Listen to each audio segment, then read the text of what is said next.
Vendredi 24 juillet 2022, amis internautes de Guerrier TV Monde, bonjour. Recevez le contenu de la une de votre quotidien Matin Libre de ce jour. Le quotidien Matin Libre titre en manchette: Politique nationale, Atineo Konei et le réseau AC, désormais membres du BR. Atineo Konei et le réseau AC ont formalisé leur intégration à la formation politique du bloc républicain BR mercredi 22 juillet 2022. C'était à la salle des fêtes privilèges de la ZOPA, commune d'Abomey-Calavi. D'autres informations font également la une de votre quotidien Matin Libre. Message à Macron après les législatives, que veut insinuer Talon? Les espoirs d'ouverture des législatives de 2023 hypothéqués. Dimanche 22 juin 2022, les Français étaient aux urnes dans le cadre du second tour des élections législatives. Les résultats, à la suite du scrutin, ne sont pas très favorables à la coalition au pouvoir. Ensemble de Macron a obtenu 245 sièges,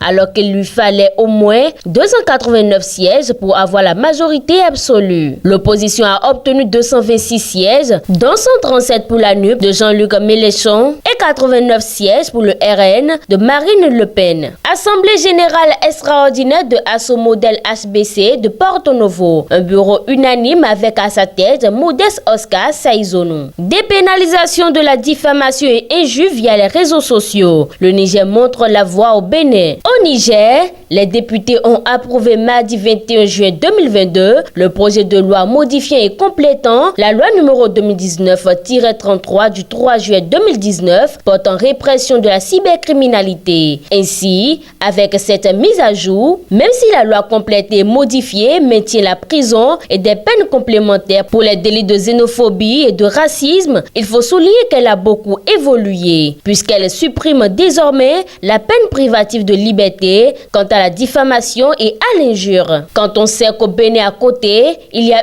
une loi pareille, faisant fureur surtout du côté des activistes de l'opposition, des voix critiques et même des journalistes jetés en prison pour diffamation et injure, aux grandes dames de la loi portant code de l'information et de la communication, il n'est pas illusoire de penser que le pays de Mohamed Bazoum fait de bon en ce qui concerne la liberté d'expression et de presse. Difficulté d'accès à l'eau en milieu rural. Ce qu'envisage le gouvernement. L'accès à l'eau potable en milieu rural au Bénin est loin d'être une chose aisée. Les populations paient l'eau plus chère qu'en milieu urbain. Une réalité confirmée par le ministre de l'eau et des mines, Samoa Dambi, lors de sa récente intervention sur la télévision nationale. À l'en croire, des mesures sont prises pour soulager les peines des populations en milieu rural. Dernière information à présent pour boucler cette présentation. Musique béninoise, Carmel revient plus forte avec Agaoundé. Jeune louve dans l'angle de la musique béninoise, Carmel qui s'est fait plus parler dès l'été dernier par un single en featuring avec le rappeur Vano donne de ses nouvelles. L'artiste revient sur scène avec un nouveau tube, du lourd comme elle en a l'habitude.